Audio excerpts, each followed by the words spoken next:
গাছের তলায় দাঁড়িয়ে প্রবচন কোন কোন এই যে এইটা শিউলি ফুল গাছ।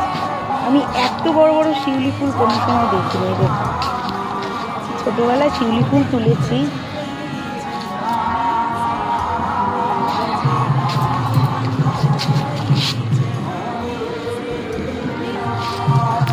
কি সুন্দর শিউলি ফুল। ভগবান এখানে থাকবে না কেন? ভগবান যেখানে সুন্দর, যেখানে শান্ত, যেখানে পবিত্র, সেখানে তো ভগবানের বাস। তাই এই জায়গাটা এত সুন্দর, এত পবিত্র, এত শান্ত, এত ফুল চারদিকে, এত সুন্দর গন্ধ চারদিকে। ভগবান এখানে তো অবশ্যই, এটাই তো স্বর্গ, মানে স্বর্গের মতো সুন্দর। এটা কি ফুল মানে জানি না, কি সুন্দর দেখতে। দেখো